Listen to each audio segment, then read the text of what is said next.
Dia ampifaliana lehibe indray no hiara-bako atsika rehetra izay manaraka izao fotoana iarahana amin'ny fiangonana Refia Androndrakely izao eto amin'ity fahitalavitra ity. Manonona ny fiadanan'Andriamanitra feno amintsika tsiraray avy ny tenako amin'izao fotoana izao. Na aiza n'aiza toerana na faritra izay anaranao ity fotoam-bavaka ity dia manonona ny fiadanan'Andriamanitra feno ho amintsika tsiraray avy ny tenako. Misaotra n'Andriamanitra lehibe tsika ry hava malala noho ny famindrapony sy ny fahasoavany izay narotsany tamintsika indray ka mbola avelonaina soamatsara isika afaka mbola ifampahery ifampivavaka ihany koa amin'ny alalan'ity fotoana iarahantsika ity. Ka dia ho an'Andriamanitra ny voninahitra ary tonoina ao amintsika rehetra rehetra kosa ny fiadanana. Misaotra any koa ny tompon'andraikitra ao ambadika ao, ny teknisianina rehetra izay nikarakara afaka mampita ny fandaharana sy ny sary any amintsika tsiraray avy isan-tokantrano any. Mankasitraka ihany koa atsika izay nafony fotoana mba iarahantsika mifampahery indray amin'ity androany ity. Noho izany indrindra mety ataoko hoe sambany ianao mihaona aminay na sambany indray ianao mba mahita anay amin'ny alalan'izao fahitalavitra izao dia manasa anao ahako. Andao anana faharetana mba anaraka hatramin'ny farany ity fotoana ity. Satria matetika dia filazanay ity hoe tsy kisendrasendra izany no nanarahanao sy nahitanao ity fotoana ity fa inoko fa efa fotoana lehibe no manin'Andriamanitra manokana ary nataon'Andriamanitra mba ho tojo ity fotoana ity ianao satria mety ao anatin'ny aretina sarotra sotraniny ianao, mety ao anatina fanaitainana izay tsy ahitam-baolana ianao, mety tena hoe ao anatina fangiriforiana lalina ny vatanao amin'izao fotoana izao, efa nanao izay fomba rehetrarehetra ianao mba ahitanao fanasitranana, azahoanao fahasalamana fa mety tsy nahita mihitsy ianao. Androany dia miantso anao ahako. Andao anana finoana lehibe. Atodio amin'Andriamanitra indray ny finoanao, ny fatokinao azy fa afaka nasitrana anao izy.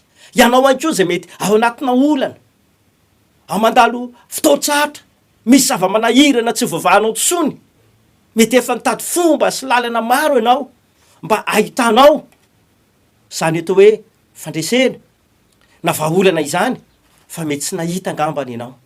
Mety kivy ianao amin'izao fotoana, mety efa mamoy fo ianao, mety tsy hitanao tsony hoe aiza ny lalaka ivoahako fa hoy aminao androany. Jesosy Kristy tompo no nilaza, makanesa ty amiko ianareo rehetra izay miasa fatratra na misy entana mavesatra fa omeko fitsaharana ianareo. Dikan'izay dia izao ho andreo olona rehetrarehetra izay tapidalaka lera-baky teny, ho andreo olona izay tena misy entana mavesatra, miasa fatratra ny sainao, mety ebiteby ny fonao, manana fanahinany amin'ny hoavinao ianao, mety efa niravoravo tany ianao hoe tsy hitako tsony izay lalako voahana. Androany dia hanoro-hevitra anao Jesosy ny lalana. Izy ilay fanomezana lehibe avy any an-danitra ho any izao tontolo izao. Nomen'Andriamanitra ray ho antsika Jesosy Kristy tompo mba ho mpamonjy antsika izy ary ihany koa mba hitondra fitsaharana ho antsika rehetra izany. Koa hoy amintsika rehetra izay manaraka ankehitriny. Miantso anao mba anana faharetana hoy ateny aloha hatramin'ny farany satria ao aorianao hivavaka ho antsika ny tenako. Hivavaka ao anao satria ny finoko dia izao. Afaka miasa eo amin'ny fiainan'ny olona rehetrarehetra izay mino Andriamanitra. Ary efa imbedebedebedebe nahitanay olona tao anatiny ataoko hoe fahaverizan-kevitra, tao anatiny fanaitainana, tao anatina olana voagejany fanaratsy sy ireo karazana ozona amin'ny fiainany. Fa rehefa nataonay mivavaka dia voninahitra ao an'Andriamanitra irery any fa afaka nahita ny tanan'Andriamanitra ny olona ka nandray fanasitranana, nandray vahaolana, nandray fanafahana. Noho izany dia sahako no milaza hoe tena Andriamanitra no niantso anao sy nitony anao mba ahita ity fotoana ity ho tojo ity fotoana ity indray mba ahafahanao ahita ny voninahitr'Andriamanitra. Hoy Jesosy Kristy isaky ny misy olona ny aona taminy marary nandalo zavatsarotra dia zao foana teny Jesosy Kristy raha mino anao dia ho hitanao ny voninahitr'Andriamanitra. Tokana ihany zany dia tadavy ny tompo androany dia voalohany mino azy ianao. Mila mino an Jesosy, mila mino anao fa izy le fanomezana nomen'Andriamanitra ray mba ho antsika zanak'olombelona rehetra eto amin'ity zao tontolo zao ity izany. Anisan'izany ianao. Ka mialohany andehanantsika any amin'ny toroteny ny afatry ny tenin'Andriamanitra izay hoentina androany de andehantsika mba hanaraka hira anankiray ho fiderahantsika an'Andriamanitra ao ambadika le hira izay de hivavaka isika ho an'ny tenin'Andriamanitra tompoko ndao ary.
Isaonana lehibe ny tompoandriamanitra nafahatsika niditra ato anatin'izay fiderana izay nanome voninahitra ny tompo tamin'ny hira fiderana andao antsika hivavaka ho an'ny tenin'Andriamanitra izay horenesika ankehitriny.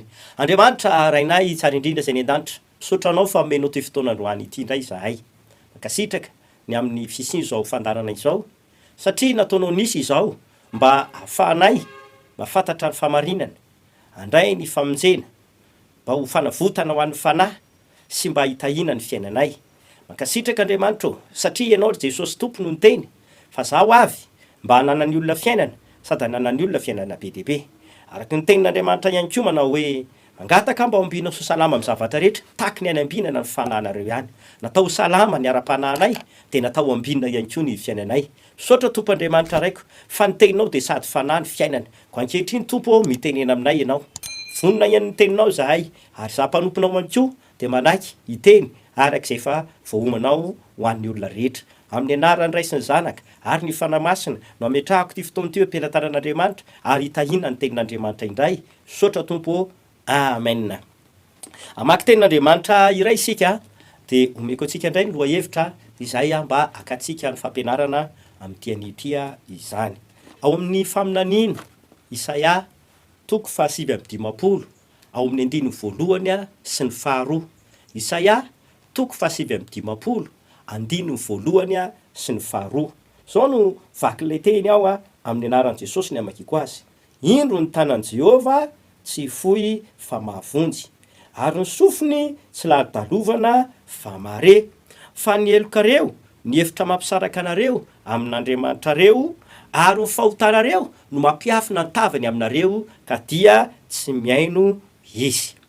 Lohahevitra ianarantsika androany de hoe mila ravaina ireo sakana. Mila ravaina ireo sakana hoe mandrava ireo herin'ny sakana. Zay indray zany ny lohahevitra akatsika fampianarana amin'ity anio ity. Voalohany indrindra ry hava malala izay manaraka ankehitriny de zao. Io Andriamanitra ivavahantsika io dia tena Andriamanitra mpeny vavaka izy sady mpamaly vavaka. Averiko fandroany. Io Andriamanitra ivavahantsika io dia Andriamanitra tena mpeny vavaka izy sady mpamaly vavaka. Araky ny teny novakitsika teo aloha zao ohatra de zao mihitsy voalazan'ny mpaminany Isaia eo amin'ny Isaia 7:50 andiny voalohany tapany faharoa. Ny sofin'Andriamanitra ozy de tsy ladalovana fa mare. Mazava zany ny ambaran'ny tenin'Andriamanitra fa le Andriamanitra ivavahantsika io de manana ny sofiny izy. Mare ny vavaka rehetrarehetra ataon'ny olona izy. Na iza ivavaka ao anatren'Andriamanitra zany de manambara ny soratra masina eto hoe ny sofin'Andriamanitra de miaino atsika. Miaino atsika ny sofin'Andriamanitra. Iaino atsika amin'inona moa zany? Amin'ny alalan'ireo vavaka rehetrarehetra hoentsika ao anatren'Andriamanitra. Amin'ny alalan'le vavaka rehetrarehetra zay iantsontsika an'Andriamanitra. Mety manontany ianao indraindray hoe misy olona renge akaiky mba mifampitakosokosona taminay ihany. Fa fotoana rehefa todo olana sy fahasahiranana indraindray de zao zavatra misy. Raha mba hatsonao ny olona indraindray de mety mamono sofina na mody tsy maheno anao izy. Azay mihitsy mahatonga ny olona sasany hoe tena mamono sofina raha ny olona. Mody fanina ny olona, mody tsy maheno ny olona rehefa tena mba hitaraina anao, mba hantsonao, mba hangatanao famonjena de tsy mihaino ny olona sasany indraindray. Tsy te hiaino anao ny olona indraindray. Mety anisan'izany ianao hoe mba ny talao taman'olona ianao, mba niantso ireo namana, havana akaiky, mety mpiray tampo, fianakavianao mihitsy, mba niantso an'izy ireny ianao fa tsy henony akoriny ianao. Namono sofina izy, modiny tsy fantatra ianao kanefa ianao mety ao anatin'ny fotoantsarotra, mety ao anatin'ny olana lehibe, mety ao anatin'ny zava-manahirana. Fandroany vaovao mafaly ny teneniko aminao. Andriamanitra de mampanantena fa afaka miaino antsika foana Andriamanitra rehefa miantso azy isika. Zay no natonga anazy ny teny manao hoe ny sofiko tsy mba lalo-dalovana fa mare. Ny olombelona mety ho lalo-dalovana, ny olombelona mety mamono sofina, ny olombelona mety tsy te hiaino anao, fa Andriamanitra androany ny teny aminao ny sofiny tsy lalo-dalovana fa tena mare Andriamanitra. Ry havanao, tena afaka miaino antsika Andriamanitra. Ny sofiny de afaka miaino antsika. Ary tsy hoe miaino antsika fotsiny izy fa afaka maly antsika io Andriamanitra io. Mbola mampirisika antsika araka ny tenin'Andriamanitra ao amin'ny bokin'ny Salamo. Salamo 50 dia andininy 5:50. Salamo 50 andininy 5:50 de zao no vaky ny tenin'Andriamanitra ao amin'ny anaran'i Jesosy Tompo no amakiko azy. Salamo 50 andininy 5:50. Antsoy aho amin'ny andro fahoriana. Averiko le tenin'Andriamanitra. Antsoy aho izy amin'ny andro fahoriana. Dia amonjy anao ka anome voninahitra ahy ianao. Eto zany ny tenin'Andriamanitra de mampirisika antsika rehetra, miantso antsika rehetra hoe raha mandalo fahoriana ianao am'dika teny hafa te antsoy Andriamanitra rehefa mandalo fotoan-tsarotra ianao, mandalo zava-manahirana ianao de mampirisika atsika ny tenin'Andriamanitra aza mionona fotsiny am'izao, aza manaiky kivy, aza manaiky hipetraka fotsiny le zava-manahirana anao, fa mampirisika Andriamanitra ary miantso atsika ny teniny manao hoe antsoy Andriamanitra amin'ny fotoana andalovanao zavatsarotra, amin'ny fotoan-tsarotra lalovanao de antsoy aho izy Andriamanitra, fa amaly anao de mba ame voninahitra ianao avy eo, antsoy aho izy Andriamanitra amin'ny andro fahoriana de amonjy anao na amaly anao de ame voninahitra ianao. Zany hoe am'zany fotoana andalovantsika zavatsarotra izay tsy ho voavahantsika, nefa le fampanotediavantsika vahaolana, efa fampanotediavantsika fomba sy hevitra rehetrarehetra tetsy teroa mba hahafahantsika mahita fitsarana, ahitantsika fandresena, mba ahitantsika vahaolana, mety efa nitady lalana ianao, efa nitady fomba ianao araka le teniko tany aloha, fa tsy ho voavaha le izy de zao ny tenin'Andriamanitra hoe za ndray antsoina, antsoy aho izy de amonjy anao zay na tonga Isaia ny teny manao hoe sofiny tsy lari-dalovana fa mare ary ny tanany de tsy fohy fa mahavonjy, antsoy aho izy, antsoy amin'ny andro fahoriana fa amonjy anareo ahako.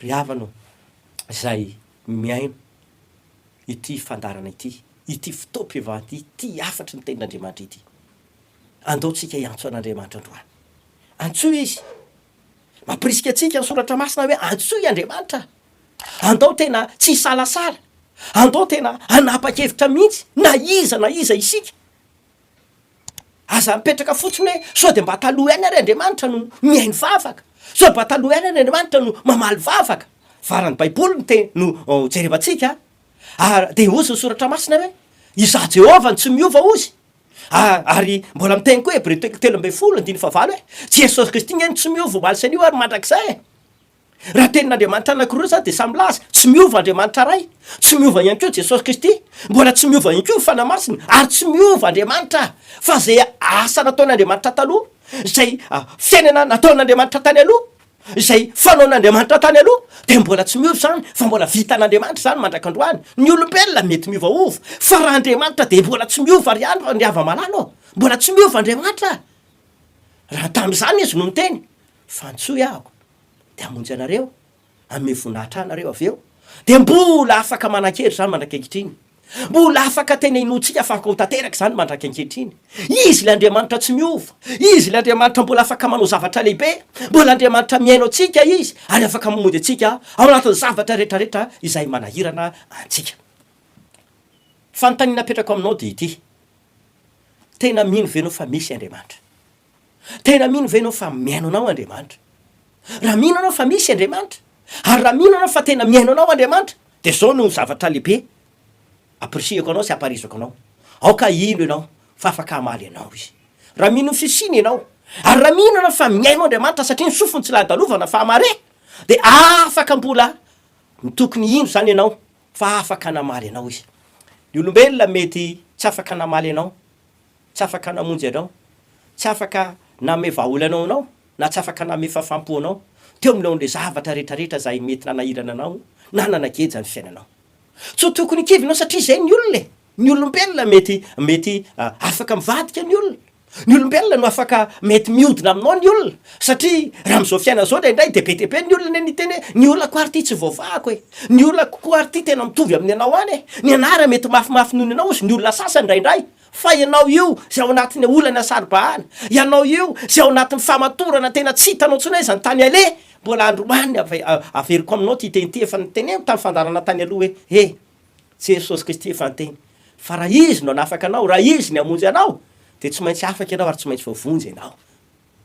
Andao tena hitodika amin'i Jesosy Kristy, andao tena hiankina amin'ny tanteraka isika, ary asa io fa olona tena mino anao, tsy hoe mpino arabaky teny fotsiny, tsy hoe mpino am'vava fotsiny, tsy hoe mpino le mpiditra am-piangonana fotsiny, fa andao tena ao apetraky tsika eo anatren'Andriamanitra mihitsy, ary aseho atsika amin'Andriamanitra hoe tena mino anao, avy any anatiko Andriamanitra, ny foko manontolo, ny fanahiko any anatiko, de mino fa Andriamanitra de miaino, sofiny tsy ladalovana fa mare, ary ny tanany tsy fohy fa mahavonjy. Mbola afaka hiaino anao Andriamanitra, ary mbola afaka hamaly anao, mbola afaka hamonjy anao izy androany, ary afaka mbola hitondra anao ho amin'ny lalana mahagaga izay tsy takatra ny saina. Efa iny be deabe nahitako ary tato anatin'ity Baiboly ty, na tamin'ireo olona maro izay efa niona taminay hoe raha maha-olombelona de impossible tsisy hevitra intsony fa tapina tanteraka ny lalana, tsisy vahaolana intsony fa tena vita hatreony. Nahitako olona indray andro nanana olana lehibe teo miresaka fanambadiana, ny vadiny a de efa amatonany nampirafy ary nisy fotoana tsy noho tao an-trano intsony. Efa nanao zay fomba rehetrarehetra io vehivavy io mba amerenana ny vadiny, efa nanao zay fomba rehetrarehetra ihany koa izy mba ilamina ny tokantranony, fa araka le fiteny malagasy ny tokantrano tsy ahaka de niretany tao ihany. Ny any heriny de tsy niteny tamin'ny fianakaviany, tsy niteny tamin'ny ray aman-dreniny, tsy niteny tamin'ny olona, fa nanao zay fomba rehetra izy amerenana vady. Inona ny olana, inona mahatonga anao mampirafy, inona mahatonga anao tsy mody, mahita zay tenenina foana le lehilahy tamin'izany. Ny farany de zao mihitsy ary ny vinavinany sy ny fitsarany amin'ny ivelany sy amin'ny maha-olombelona de hoe tazomilay vehivavy amin'ny fanafody izy e, mety azo mpanafody izy, mety ohatr'izao izy, asa tsy mahatsiaro vady aman-dranaky intsony, kanefa ny vady mariazy ny tena, kivy lay vehivavy, ketraka izy, tsy tantsozy atao, fa nandretoro-teny nataonay tahaka zao tamin'ny alalan'ny fahitalavitra sy tamin'ny alalan'ny ahonjam-peo izy, fa zavatra mampahery de ity, rehefa nataony vavaka ho an'io vehivavy io, roana rehefa nampandrava tokantrano, le fanamanosika ny vadiny hiala ao an-trano, le fanaratsy zay mipetraka tamin'ity vehivavy ity, mahatonga azy tsy milamina fanambadiana, ary nentina mavaka teo Andriamanitra ka nantsoina Andriamanitra hoe Andriamanitra vonjeo ity vehivavy ity fa miantso anao, voninahitra ho an'Andriamanitra ry havana. Fa raha maha-olombelona de hoe tena tsy mivady tsony kama ny olana io, tena tsy hiala tany amin'izany vadiny tamin'ny vady kely zany tsony vehivavy io lehilahy io, ny voatazo vehivavy marina ve izy, fa isaorana lehibe Andriamanitra tompoko ho an'i Jesosy ny voninahitra, fa lama ny tokantrano le vehivavy, lasa pino tsara, lasa mpivavaka amin'ny vadiny. Ary io lehilahy io raha tamin'izany fotoana zany de niteny mihitsiny hoe fa inona nataonao fa ohatrany tamin'ny fotoana ohatr'izao de mahatsiaro ny vady aman-jany, te hody tsy afa-petraka tany amin'ilay olona nisy anahy tany fa te hody afiry izy tonga amin'izay nitodotodo ary ny talao ny fona tamin'lay vadiny, ny fona tamin'ilay vehivavy, ny talao tanteraka mihitsy ny tena mamela aza atosika ako, aza voditra ako, fa andaotsika tena hiavana, andaotsika hivady indray. Saorana an'Andriamanitra, le vehivavy koa moa fa zay ny andrasany, saorana ny tompo, lama le tokantrano, sitrana le tokantrano, lama le fanambadiana, satria lay vehivavy ny antso an'Andriamanitra, antsoia hozy Andriamanitra, antsoia, satria ny sofiny tsy lalidalovana famare.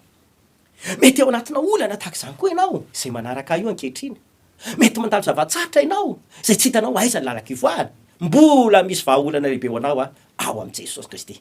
Mbola afaka miaino atsika izy, mbola afaka mamonjy atsika izy, mbola afaka tena anasitrana amin'ny fiainantsika izy, raha say ianao tena hoe andeha hiantso an'Andriamanitra, de ozy nataony zany aminao mampanantena izy ary milaza amintsika rehetra hoe antsoy ahako amin'ny andro sarotra, antsoy aho amin'ny andro andalovanao fahoriana, andalovanao zava-manahirana, fa hamonjy anao de amin'izay fotoana zay ozy rehefa vonjeko ianao de afaka amin'ny voninahitra koa ianao. Raiso hoe itsika sy ianao io koa ataon'Andriamanitra maheno zany teny zany androany hoe mety ao anaty zavatra sarotra ianao fa andao tsy hisalasala hiantso an'Andriamanitra. Milohany hanomezako ny tapany faharoa de izao, andaotsika aloha andeha anaraka hira anankiray, mitaona anao tena hifantoka tsara ao anatin'izany mba hitazona reo zavatra rehetrarehetra efa natenenin'Andriamanitra teo, nisy ny fanambarana efazonao teo, aza fototra izany, fa ambadiky hira anankiray ty de hitondray ny tenako amin'ny fitohizan'ny afatra izany.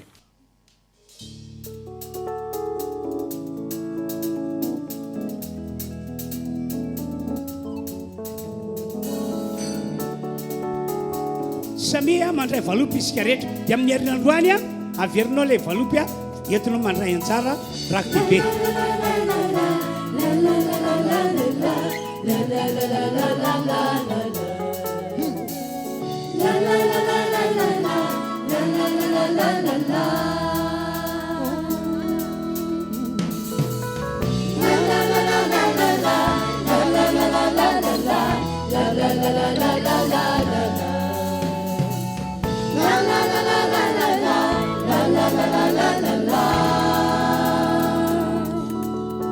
Je chanterai de tout cœur les merveilles de mon papa Yahweh.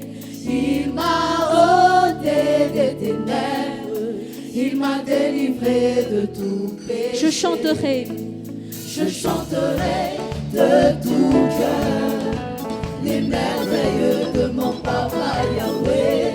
Il m'a ôté des ténèbres, il m'a délivré de tout Mon papa. péché.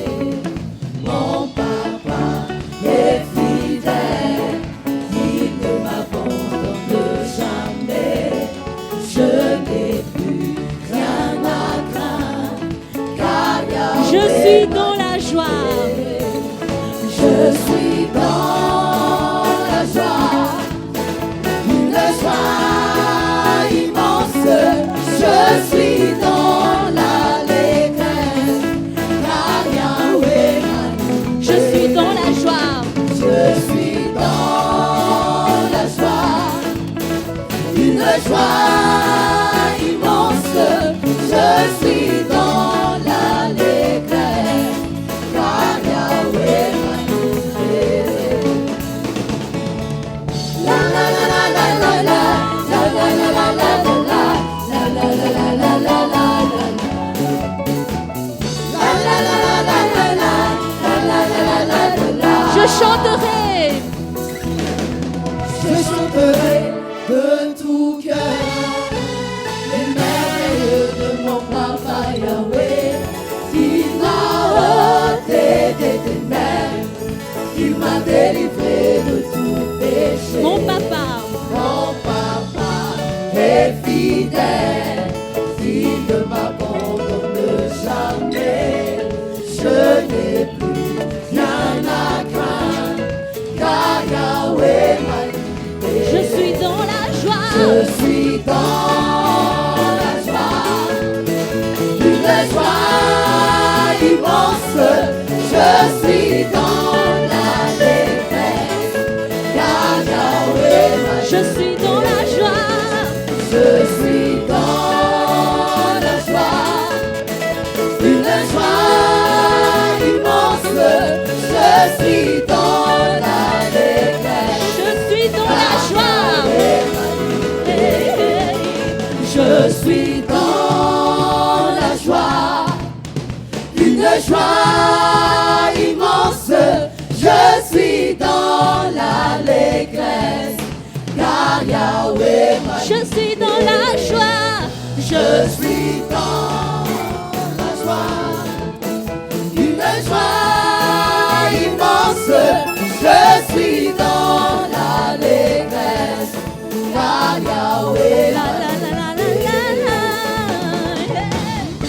la la la la la la. la la la la la la la la la la la la la la la. Une dernière fois.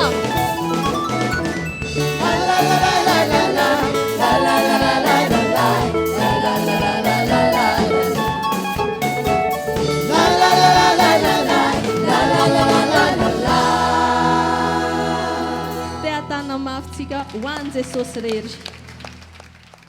Dia isaorana lehibe ny tompo Andriamanitra nitaonantsika, nitarika antsika atao anaty zahira fiderana anankiray izay.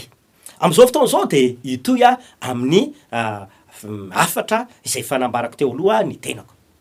Mampirisika antsika zany Andriamanitra hoe ny sofiny Andriamanitra ivavahantsika io tsy lalo-dalovana mihitsy fa tena mare izy. Ary zay mahatonga azy ny taona tsika atao amin'ny Salamy 5:10 hoe antsoy Andriamanitra. Ny zavatra mipetraka zany dia izao, sa iantso an'Andriamanitra ve ianao eo alohan'ny zava-misy io? Tena sa iantso an'Andriamanitra ve ianao eo am'ilay zavatra saribahana zay lalovanao? Sa iantso an'Andriamanitra ve ianao eo alohan'ny olana misy io? Sa iantso anazy ve ianao ary manantena ve ianao amino fa maly anao tokoa Andriamanitra? Tena miaino Andriamanitra tompoko ary mamaly antsika ihany koa. Aka ohatra anankiray tsika amin'ny tapany faharoa teny ao amin'ny bokin'ny Isaia 40:30 andininy voalohany ka hatramin'ny andininy fahatelo. Ny tantaran'ilay lehilahy n'Andriamanitra anankiray atao hoe Ezeka no akatsika izany ohatra anankiray izany.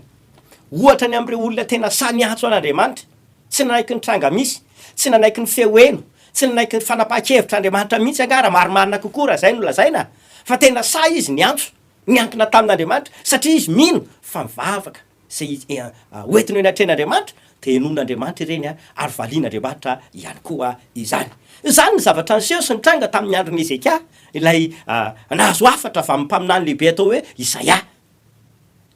Tsy nanaiko moramora izy, tsy teny hoe fa zay zany ny fanapahan-kevitr'Andriamatrako, iza ntsony moa afaka manova ny fanapahan-kevitra avy any an-danitra, iza ntsony moa no afaka hanohatra ny fanapahan-kevitr'Andriamanitra ray, fa rehefa Andriamanitra manapa-kevitra de tsy maintsy manaiky ny zavaboary, tsy maintsy manaiky ny olona rehetra. Ary Jesosy Kristy koa no niteny hoe mivavaka atao finoana koa nefany, de mino fa valian'Andriamanitra izany. Ary zany nataon'ity lehilahin'Andriamanitra ity, nivavaka tamin'ny finoana izy, fa fatany fa miaino Andriamanitra sady mamaly azy. Fakitsika izay ten'Andriamanitra izay Isaia 9:30 ao amin'ny andininy voalohany ka hatramin'ny andininy fahatelo tsy maninona zay no akatsika ny vaky teny amin'ny anaran'i Jesosy. Ary tamin'izany andro zany de narary saky maty Ezeka, ary Isaia mpaminany zanaky Amoza nakao aminy ka nilaza taminy hoe izao no lazain'i Jehova, afary ny ankonanao fa ho faty ianao fa tsy ho velona. Dia nitodika nakany amin'ny rindrina Ezeka ka nivavaka tamin'i Jehova hoe Jehova engane ka ho tsarovanao ny nandehanako teo anatrehanao tamin'ny fahamarinana sy tamin'ny foko rehetra, ary nanaovako izay tsara eo i masonao, de nitomany mafy de mafy izy. Dia tonga tamin'ny Isaia ny tenin'i Jehova nanao hoe mandehana ka lazao amin'ny Ezeka izao no lazainy, mandana ka lazao amin'ny Ezeka hoe izao no lazain'i Jehova Andriamanitra Davida rainao, efa nohenoko ny fitarainanao, averiko, efa nohenoko ny fitarainanao, ary efa hitako ny ranomasonao, indro ampiko 500 taona ny andronao. Eo amin'ny andininy fahadimy namarana antsika ny vaky teny tsy maninona. Hoy aho, Baiboly de miteny fa ny sofin'Andriamanitra tsy lalidalovana fa tena mare. Ary izy niteny fa tsoy raha mandalo fahoriana, mandalo fotoan-tsarotra ianao fa hamonjy anao de hanome voninahitra ianao avy eo. Nisy ohatra anankiray ty ho jerevantsika tokoa, tena mihaino vavaka ran'Andriamanitra ary tena mpamaly vavaka tokoa. Ilay lehilahin'Andriamanitra anankiray atao hoe Ezeka de ambarany soratra masina eto fa naharary saiko maty io lehilahin'Andriamanitra io. Naharary saiko maty, tao anaty aretina izy zany, aretina mahafaty mihitsy ny aretina teo amin'ny tenany ty olona ity tamin'izany fotoana izany. Mazava be ry havana fa amin'ny aretina mahafaty azy de tsy haiko ze mety natonga an'Andriamanitra nanapa-kevitra hoe alao ampandrenesina ny Ezeka ihany le izy, na hoe mba tsy ho tapoka tamin'ny vady aman-tsanany ve, satria zao ny voalazan'ny Isaia mpaminany hoe ory Ezeka nahazo teny tany amin'Andriamanitra, nahazo faminaniana ahako fa afaro ny ankonanao fa ho faty ianao. Raha maha-olombelona angamba de hoe tena mitombona be zaniko zahako ake marary mafy, efa tsisy fanafantsona angamba ny tearitiko ity. Faharoa, mpaminany lehibe nga zany Isaia zany, tsy hoe sanatria hoe faminaniana diso, na tsy nihaino tsara Isaia mpaminany ka diso ny zavatra iaininy, fa mpaminany lehibe ary tena nampiasain'Andriamanitra tamin'ny faminaniana izany Isaia zany. Ka rehefa azo ny faminaniana io, lasa izy niazakazaka tany amin'ny Ezeka. Afaro ny ankonanao fa ho faty ianao, afaro ny ankonanao fa ho faty ianao. Tena raha maha-olombelona nge ry havana sarotrarotra ihany. Efa zay tokoa zany fanapahan-kevitr'Andriamanitra. Iza moa no mahova izany fanapahan-kevitra avy any an-danitra izany. Rehefa Andriamanitra no manapa-kevitra de tsisy afaka manova ny fanapahan-keviny. Rehefa izay décision avy any an-danitra miala tsiny, de tsisy afaka mahova zany na iza na iza, tsisy afaka mahova. Na manam-bola le olona, na mahafantatra olona, na mahafantatra manana fahefana, na iza na iza e, rehefa fanapahan-kevitra avy any an-danitra io de tsy misy mahova an'izany. Tsisy afaka hiala anoloan'ny fanapahan-kevitr'Andriamanitra ny olona rehetra, na iza na iza, tsy afaka. Fa rehefa Andriamanitra no manapa-kevitra hoe izao ny fanapahan-kevitra amin'ity olona ity, de tsy maintsy zay zany ny fanapahan-kevitr'Andriamanitra zay no tonga misy, ary tsy maintsy ekena. Andriamanitra zany ny tompon'ny teny farany, ary tsika rehetrarehetra de malala zany. Fikasana ny olombelona fa didy an'Andriamanitra ozy ny malagasy. Izy Andriamanitra ny tompon'ny teny farany, ka rehefa fanapahan-kevitr'Andriamanitra io, rehefa Andriamanitra ny teny hoe zao ny zavatra hitranga sisy eo amin'ity olona ity, na amin'ity firenena ity, na amin'ity ankonana ity, de tsy misy masakana zany na olona manam-bola io, na olona manana fahefana io, na mahafantatra olona firy izy, na mety manam-bola beraky ny trano ary izy, ka iteny Andriamanitra ao, aza velo faty aloha fa jereo inge mivolako hoe tsia, tsy afaka manakana an'izany. Ary na mahafantatra olona manana fahefana faratapiny, mety zany ny olona fantatra Ezeka hoe nde ho any manam-pahefana ria fa tena na hoe za mihitsy manana fahefana, za nge mpitondra ny olon'Andriamanitra e, za nge mpitarika vahoakan'Andriamanitra e, noho izany za tsy anaiko ho faty. Tsisy mahova an'izany tompoko, tsisy mahova an'izany mihitsy. Fa Ezeka rehefa nanomboka naheno anty faminaniana nentin'ny mpanompon'Andriamanitra mpaminany Isaia ty, rehefa tonga tao aminy zany afatra izany hoe afary ny ankoninao fa ho faty ianao. Ezeka tsy tonga de nazakazakany akany amin'ny vady aman-tsanany de niteny hoe nahazo faminaniana fa zao ho faty ahako, fa te hiantsary nareo, milamina tsara nareo, na fankatiava tsara nareo, fa efa zay zany no sitrapon'Andriamanitra ny amiko, tsy maintsy maty satria marary. Hitanareo zao aretiko zao, tsy zany ny fanapaha-kevitra noraisiny Ezeka. Tsy tonga izy de nitomaso ny gogogoka tena ho faty tokoa ave zany, tapitra treo ve zany ny androko, vita treo ve zany ny tantarako, tsy velona intsony ave zany satria efa zay zany ny fanapaha-kevitra fa ny an-danitra. Fa donc ho jerevantsika eo amin'ny andininy faharoa, ole Isaia toko fahasivy amby dimapolo, andininy voalohany sy ny faharoa. Tanan' Jehova tsy fofa mavonjy, de ny sofiny tsy lalo-dalovana fahamare. Ny tapany farany eo amin'ny andiny voalohany, ny sofiny tsy lalo-dalovana fahamare. De zao no nataony Ezeka, andininy faharoa eo amin'ny Isaia 7:30. De nitodika nakany amin'ny rindrina Ezeka ka nivavaka tamin'i Jehova hoe Jehova engane ka engane anio ka ho tsarovanao nandehanako teo anatrehanao sy nandehanako teo anatrehanao tamin'ny fahamarinana, ary ho tsarovanao izany. Ary nanompo anao tamin'ny foky rehetra aho izy, ary nanao zay tsara teo masonao de nitomany mafy de mafy Ezeka tamin'izany fotoana. Nahazo an'le afatra izy, nahazo an'le teny izy, endana fary ny ankoninao fa ho faty ianao, tsy nasa nakany amin'ny vady aman-janany, tsy nanafatra ny ankonany izy, fa ny Baiboly de miteny lasa izy nitodika nakany amin'ny rindrina de mivavaka. Nivavaka izy, nitodika tao amin'ny rindrina izy, de niatso an'Andriamanitra izy, engany mba ho tsarovanao nandehanako teo anatrehanao tamin'ny foky rehetra, nanimpokanao tamin'ny fahamarinana, tsarovy Andriamanitra, nitomany mafy de mafy izy, niantso an'Andriamanitra izy. Antsoy ahako amin'ny andro fahoriana de hamonjy anao aho izy Andriamanitra. Niantso an'Andriamanitra io lehilahy io. Teo zany ny pirofo anankiray milaza fa tena mpihaino vavaka Andriamanitra ary mpamaly vavaka Andriamanitra. De toizatsika nge zao zavatra nitranga sy ny seho amin'ny tapany faharoa ty. Rehefa niantso an'Andriamanitra Ezeka, nivavaka tamin'Andriamanitra Ezeka, de zao voalaza ny soratra masina eo amin'ny andininy fahadimy. Andininy fahadimy de zao voalaza ny soratra masina indray. Mandehana ozy ka lazao amin'ny Ezeka lazao amin'ny Ezeka hoe izao lazain'i Jehova Andriamanitra Davida rainao, efa nohenoko ny fitarainanao ary efa hitako ny ranomasonao, indro ampiko 5 taona ny andronao. Mazava zany ny tenin'Andriamanitra hoe rehefa niantso an'Andriamanitra Ezeka, nefa tao anatin'ny aretina, efa voalaza mihitsiny hoe naniraka Andriamanitra hoe ho faty Ezeka, tsy ho velona intsony Ezeka, fa nivavaka izy de ozy Andriamanitra, mbola tsy lasa lavitra koa ry Isaia mpaminany, de ny ran'Andriamanitra dananay miveriny ianao ry Isaia, de tenenao amin'ny Ezeka hoe efa nenon'Andriamanitra le vavakao, efa henon'Andriamanitra le vavakao, indro amonjy anao amonjy anao ozy.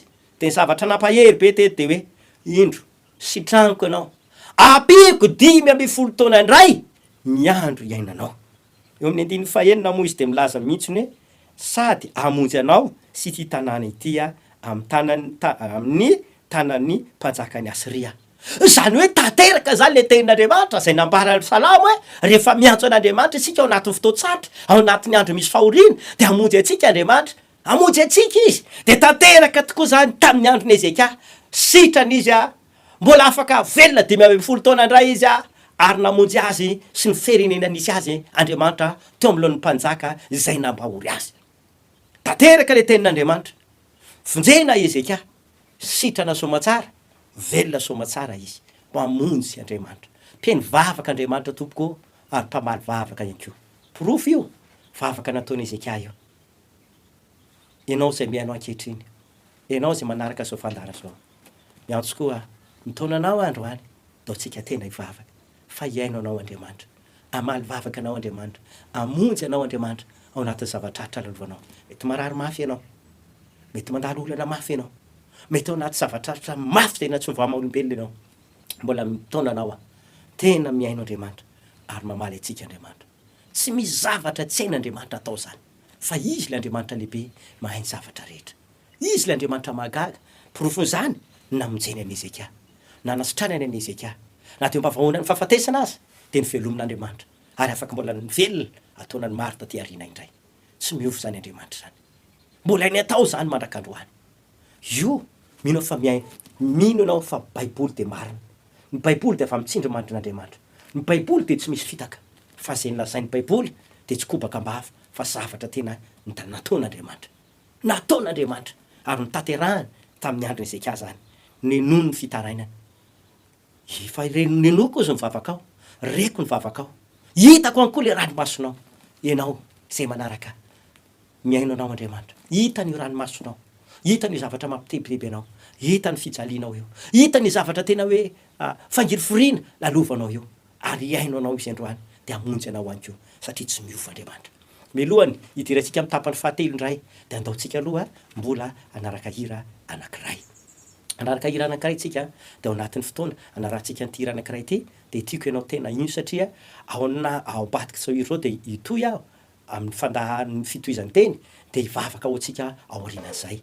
Tena raiso ny finoana hoe tsy kisendrasendry ty hoa, fa tena isy zavatra lehibe tsy takatra ny saina, tahaka ny namonjen'Andriamanitra ny Ezeka, fa ho ataon'Andriamanitra aminao zany androany, ho hitanao famonjen'Andriamanitra zay tsy voavahanao hatramin'izay, zay tsy hain'ny olona nanam-pinana ao hatramin'izay, ho vitan'Andriamanitra zany androany. Fa ataontsika anaraka ity hira anankiray ity.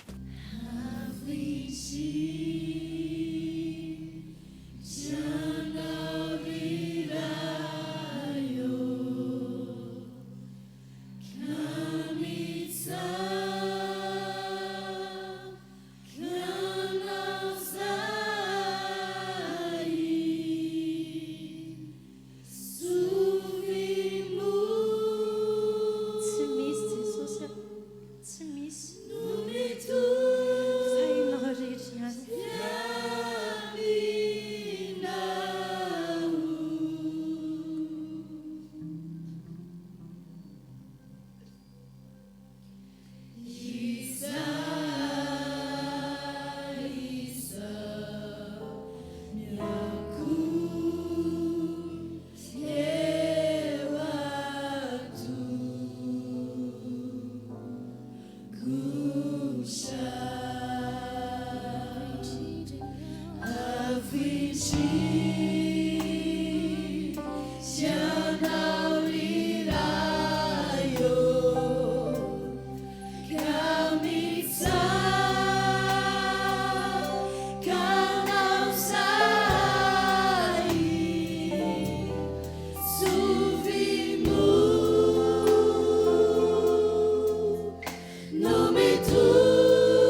isaonana lehibe Andriamanitra nafahantsika anoy indray ny afatra izany. Niaino Andriamanitra satria ny sofiny tsy lahatalovana fa mare de niaino an'ny Ezekia izy. Ary rehefa niaino an'ny Ezekia izy de tsy maintsy novangina indray Isaia mpaminany mbola tsy tafavoaka an-tanàna de nivangina Andriamanitra. Ndana indray miverina ianao ry Isaia de tenenao amin'ny Ezekia hoe enko le vavakao. Enko le vavakao izy tena hitako le ranomasonao teo am-pivavahana. Noho izany de zao sitrany ianao. Ampiko 12 taona ny andronao. Ary tsy vita zany fahamonjy anao sy ny firenena ity tanàna misy anao ty mihitsy amin'ilay tanan'ny mpanjaka ny Asiry. Niaino Andriamanitra de namaly Andriamanitra de sitrany Ezekia ary velona soamatsara. Zay le Andriamanitra hoe sofiny tsy lahatalovana fa tena mare. Voapirofo tanteraka teo efa eniko le izy ozy Andriamanitra. Enon'Andriamanitra tokoa. Tsy Ezekia rery no tokony enon'Andriamanitra fa tsika rehetrarehetra tompoko izay manaraka ankehitriny. Ny fanontaniana mipetraka de hoe fa maninona misy olona maro tsy mahatsapa valim-bavaka ary tsy mandeha ny fiainany ary indraindray izy tsy te handeha ho any am-piangonana, tsy te hiantso an'Andriamanitra intsony fa ny fiheverana taky ny varahana ny lanitra ohatrany hoe tsy miaino azy tsony Andriamanitra rehefa mba mivavaka sy ny antso an'Andriamanitra izy. Misy karazan'olona be dehibe ohatr'izany mametraka fanontaniana aminay fa maninona ny tsy mba mahatsapa valim-bavaka ohatr'izany? Maninona ny tsy mba miaino Andriamanitra ve? Ohatrany hoe misy varahana ny lanitra ozy ka ohatrany misy elanielana aminay sy Andriamanitra. Raha ny valiny de zao ny mahatonga anao tsy mandeha mihitsy ny fiainanao, ny mahatonga anao tsy mahatsapa valim-bavaka de tsy hoe Andriamanitra ny tsy niaino, tsy hoe Andriamanitra ny tsy namaly. Mahatonga ny fiainanao tsy mandeha amin'ny laoniny, mety ny ara-pitiavanao, ny fiainana ara-tokantrano, ny asanao, ny fiainam-panahinao, ny asa fanomponao, zay ataonao rehetra angambany. Ohatrany hoe misy sakana tolotolo, misy tsy mandeha amin'ny laoniny tolotolo fa inona ny antony mahatonga zany? Ny antony mahatonga zany ry havana de misy fanampanao sakanao. Misy sakana zay mety mamatotra anao ao, misy sakana zay mety manjo anao ao, misy sakana zay mety mbola mamatotra anao ao, de zany mahatonga anao tsy mahatsapa valim-bavaka, zany mahatonga anao hoe tsy mandeha amin'ny laoniny fiainanao, zany mahatonga zavatra zay ataonao rehetra tsy tafavoaka satria misy sakana mbola mamatotra anao ao. Inona ary reo sakana? Inona avy reo sakana mety mahatonga an'le olona tsy tafavoaka amin'ny fiainana, tsy mahatsapa valim-bavaka ohatran'ry Isaia, ohatran'ry Ezekia? Inona ny antony? Fa maninona ny tsy mba mahatsapa valim-bavaka ianao? Valiny voalohany hoe misy sakana ho iaho de tsy inona le sakana voalohany hitantsika fa ny Isaia 7:50 andiny faharoa de miteny manao hoe fa ny fahotanareo no hevitra mampisarakareo amin'Andriamanitra reo ary ny finelokareo izy no mampiafina tavany aminareo ka de tsy miaino izy. Le fahotana tompoko no anisan'ny sakana anankiray mahatonga antsika tsy mahatsapa le valim-bavaka. Fahotanareo no hevitra mampisarakareo amin'Andriamanitra ary le elokanareo sy mampiafina ny tavany. Ny fahotana zany de anisan'ny sakana anankiray mahatonga ny olona be dehibe tsy tena mahatsapa valim-bavaka, tsy mandray valim-bavaka ary mahatonga anazy tsy mandeha amin'ny laoniny ny fiainana. Be dehibe ny olona mivavaka manompo an'Andriamanitra, be dehibe ny olona manao zavatra fa tena ohatrany hoe mahatsiava, voasakana foana satria mety mbola misy ho tao, misy fahotana mety mbola miafina ao am-pony, misy fahotana zay mety mbola iainany. Tsy haiko hoe mbola misy olona nananao alahelo ve? Mbola misy fahotana iainanao ve? Mbola mety hota miafina ve ataonao any? Ry havana, mazava nge le tenin'Andriamanitra le sofin'Andriamanitra tsy lahatalovana fa mare. Ary hitantsika fa rehefa niantso an'Andriamanitra Ezekia, de ozy Andriamanitra hoe reko le vavakao, hamonjy anao ary tahiko ianao, sotraniko ianao. Tanteraka tamin'ny Ezekia zany, tsy mbola miovy zany, fiasan'Andriamanitra zany. Fa hoe fa maninona no amin'izao vanim-potoana misy antsika zao, be dehibe reo olona tena mahatsapa hoe tsy mahatsapa valim-bavaka ohatrany tsy miaino azy Andriamanitra. Tsy niova Andriamanitra tompo fa ty amintsika olombelona misy olana satria araka ny teny Isaia hoe fa le fahotana, io fahotana io ny hevitra mampisaraka antsika amin'Andriamanitra. Raha mbola ao io fahotana io de tonga tahaka ny sakana anankiray io mahatonga antsika tsy handray valim-bavaka mihitsy. Raha mbola ao io fahotana io dia mahatonga antsika tsy ho tafavoaka mihitsy amin'ny zavatra rehetrarehetra ataontsika. Mety misy olona nandratra anao mihitsy any, mety vehivavy ianao fa nandratrain'ny olona, ratrain'ny mpiray-tam-po, ratrain'ny namana, ratrain'ny olon-tiana, ary maratra ianao dia lasa manana alahelo, tsy tea mela heloka ianao. Tena fangirifirina ho anao ilay izy satria mpiten'ny olona angamba amin'ny fiainanao. Dia le mosy ianao hoe tena anaoko mivavaka mitodika any amin'Andriamanitra fa mety any sisa ny vahaolanao any. Nefa ny zavatra misy ry havana ty izao be dia be ny olona indraindray miteny aminay tena kivy tsy te hivavaka antsony dia zao ny teneninay ampahirizana azy tsy any amin'Andriamanitra anga ny olana fifiry olona manambany manamaivana fivavahana satria ny fiheverana tsy mihaino intsony zany Andriamanitra zany fa fanontany apetraka le olona ifampanelanao ve le fahotana le tsy mety amin'Andriamanitra efa nolavinao ve le fahotana zay sao dia lasa sakana eo aminao sy Andriamanitra ifampanelanao ve zany satria ndraindray le olona te hitan'Andriamanitra miasa te hitan'Andriamanitra mamaly vavaka mihaino mivavaka ataony fa le fahotana fikiriny ihany. Tsotra be ny teneko amin'ireny olon-dreny raha tena manteraka sitrapon'Andriamanitra ianao tena miaina amin'ny famasinana ianao vonina ianao Andriamanitra ka maly vavaka anao fa le fahotana tsy foniny izao tontolo zao tsy foniny olona kanefa ny Andriamanitra homentsiny fa tsy mihaino azy sady tsy mamaly azy. Ry havanao tsotra be androany fampianarana ndao ialana ny fahotana hozy ny teniny Jaona toko fasivy andiny ndraiky amin'ny telopolo. Andriamanitra nge tsy mihaino mpanoty fa zay mivavaka aminy ary manao le sitrapony na hoe miala amin'ny fahotana dia zany no henony. Zay mivavaka aminy sy manao sitrapony no henony na vonjeny tsy mihaino mpanota Andriamanitra sao dia sanatria no le fahotana ny lasa sakana io le sakana voalohany mety mahatonga ny olona tsy mahatsapa valim-bavaka tsy tonga ny amin'Andriamanitra mivavaka ataony satria misy hevitra mampisaraka le olona sy Andriamanitra. Le fahotana no lasa hevitra mampisaraka atsika sy Andriamanitra ka raha mbola ao le fahotana dia voasakana foana lay vavaka voasakana koa ny valim-bavaka. Zay zany le izy noho izany tsy maintsy ravatsika le vavaka le azafady tsy maintsy ravatsika lay sakana ravaina le sakana dia tsinona izany fa le ota ialao zany androany avy aloha ny eloko zay nisy ratsy ianao mamela raha olona anankiray very havana no tsy atonga anao tsy handray valim-bavaka atonga anao isakana foana avy aloha le olona tsy maninona mandefera mamela azy na nisy ratsy ozy ny soratra masina alohan'Andriamanitra ny famaliana fa andaotsika hitodika amin'Andriamanitra andaotsika hitodika amin'Andriamanitra fa Andriamanitra ty ianao ndao ravaitsika ny sakana tsy maintsy ravaina zany le ota elao ibebao zany dia aza miverina amin'izany tsony. Faharoa le sakana ihany koa mety mahatonga ny olona tsy mandray valim-bavaka ary mahatonga fiainan'ny olona tsy mandeha mahatonga fiainan'ny olona tsy tafavoaka dia ity ihany koa mbola misy fanahy ratsy ao zay tsy ho voaroaka na ozona mbola tsy tapaka.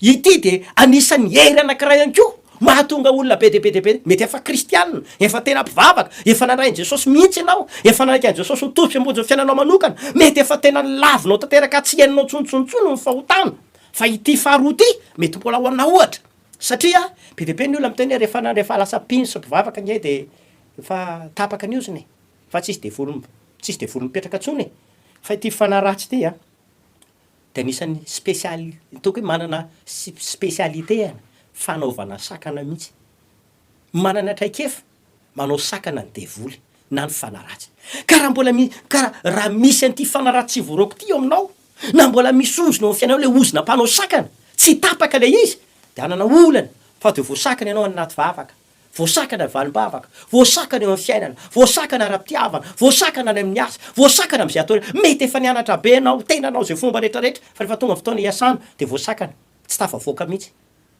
amapolo taona tsy tafavoaka mety mba olona tena mba nitanjo tena tsara ianao mba hoe tena neritretra mba hanana tokantrano tsara fa magaka isaky nisy olona mpiakatra anao akanao vady dia voasakana foana dia tsy tanteraka foana dia kivy ianao farana isaky misy zavatra mpatena ataonao tokony efa teno tanteraka le izy dia amin'ny fotoana farany dia voasakana foana satria misy an'ity fanampanaka an'ity ao matetika fiteniko an'olona ty disefitra ao ny olona mieritreritra fa hoe rehefa vavaka ianao pino ianao nandrain'i Jesosy dia tonga dia niala hony devoly dia tapaka ny ozona nikena tokoa zao soratra masina voaozona zay niantona teo amin'ny hazo satria efa niantona teo Jesosy zany dia izy mitondra le ozona fa ity ny teneniko dia kapoka tamin'i Jesosy ny fanasitranana rehefa nikapohana Jesosy ny 7:30 dia misy aretina be deaibe amin'ny alalan'ny finoana ny kapoka iny dia afaka mandray fanasitranana marika koa dia miteny zao famataro zao naraka zay mino ametra tanana marary izy dia ho sitrana ireny zao ny fanontaniana mipetraka na dia nikapohana ary Jesosy fa tsy misy vavaka ho an'ny marary eo am-piangonana dia tsisy marary sitrana rehefa tsy mino ny fanasitranana avy amin'Andriamanitra le mpanompon'Andriamanitra na le mpivavaka dia tsisy marary sitrana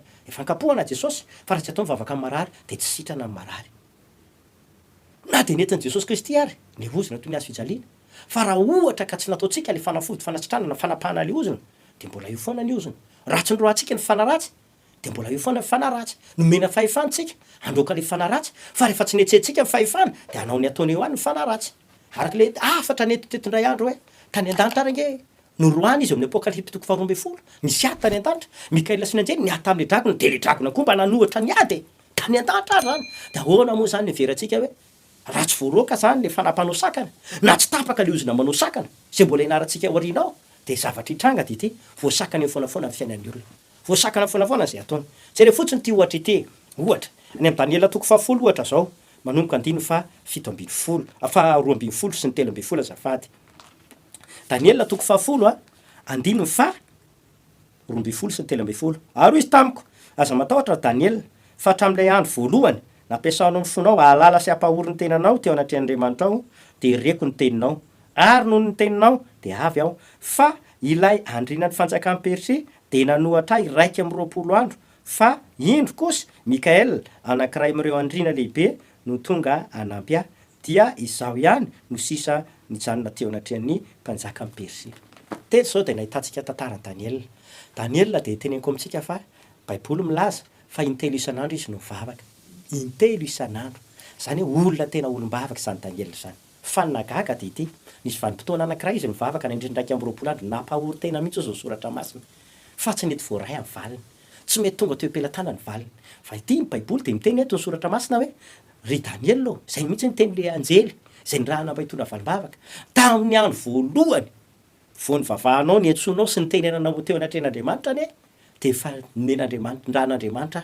hitondra le valiny ety aminao fa izao ny olana na tonga le tsy voarainao tsy tonga teto am-pelatananao ny valiny de le andrina ny fanjakan'ny Persia nanahaka anahy 120 andro no sakana nanohatra ozy fa so ihany fa ny rana i Mikaela le anjely mpiady ny rana io ndana-bapio le anjely mpitona valimbavaka Daniela fa sakanany tsy tonga eny amin'ny Daniela le valimbavaka io Mikaela io no ny ran'Andriamanitra mba anampy anjely mpitona valimbavaka mba ho resy tosika zany hitatsika na de mpivavaka be otriny eo na Daniela intelo nisy fotoana voasaka le anjely mpanjakan'ny Persia zay tandido le fanampanao sakana io ohatra anankiray ngamany Tesalonianina voalohany 2:7 Tesalonianina voalohany 2:7 de zao ndray vaky le tenin'Andriamanitra ao amin'ny anaran'i Jesosy Tompo koa naniry akany aminareo minindray mandeha amahinoroa izahay de izao Paoly nefa nosakana ny Satana izahay teto Paoly de niteny mihitsy iza moa i Paoly ohatra hoe teniko teo hoe Daniela zao olona mpivavaka be mino fa raha intelo isan'andro izy mivavaka tsy hoe impiritsika fa tena mahery mivavaka Daniela nefa mbola voasakana ihany ary izy teto ndray Paoly ilay lehilahy nanohatra epistily be indrindra atao amin'ny testamenta vaovao ilay lehilahy azo lazaina manana maizy azy resaka fampiasan'Andriamanitra feno herin'Andriamanitra ampiasain'Andriamanitra tamin'ny famantarana fahagagana maro na teto tanàna be dehibe nitory filazantsara fa na izy ary de niteny mihitsy hoe zangy efa naniry akany amin'ireo inondre mandeha na indroa zay ny teko efa nisy fanirina tato anatiko isaky ny aingy zay asan'Andriamanitra anketo atony ataony ande hitory ny tenin'Andriamanitra amanka fiangonana anketo eto ampafikasany fa indroa na indray mandeha indroa ozy nikasaka any fa sakana Satana foana Paoly ary zany natsapa voasakana Satana io fanahy io ry havana anisan'ny sakana anankiray keo mampangoa fiainan'ny olona be dehibe tsy tafavoaka am'izay atao io fanahy io mahatonga fiainan'ny olona be dehibe vavaka ataon'ny olona tsy tsapahany valibavaka mahatonga fiainan'ny olona maro tsy matsaka natokantrano mahatonga fiainan'ny olona maro tsy tafavoaka am'izay atao mahatonga olona maro tsy tafavoaka amin'ny asa atao satria misy an'io fanampanao sakana io voalohany ny fahotana faharoa fanaratsy le mpanao sakana mbola tsy voaroaka na le ozina mpanakana mbola tsy tapaka izany io no anisany fototra faharoa no izany faraparanako ary tenin'Andriamanitra ry havanao ina ary tokony atao zavabe loha hevitra androany tsy maintsy ravaina le herim-panao sakana tsy maintsy foanany io izany bebany amin'ny fahotanao de laha tanteraka am'izany faharoa ekeo Jesosy Kristy ho tompo sy mpamonjy fiainanao manokana ekeo izy raiso izy avelao izy anapaka sy anjaka omponao ao fahatelo mamonjey fiangonana hitanao tena misy fiangonana mitorony amin'ny famonjena mitorony amin'ny Jesosy Kristy mitorony amin'ny hazo fijaliana tena mitorony famarinana mitonanao tena hiala amin'ny fahotana manatre makanesa am'izao fiangonana zany ianao afa efatra farany tsy maintsy tapahantsika ravaintsika le hery mpanao sakana le ozona mpanao sakana tapahana le fanahy mpanao sakana ila ravaina de misodrananao ho tain'ny tompo ianao vavaka isika tompoka raha sitraka ao de apetrao fonao ny tananao raha afaka mandoalika ianao de mandolifa hivavaka isika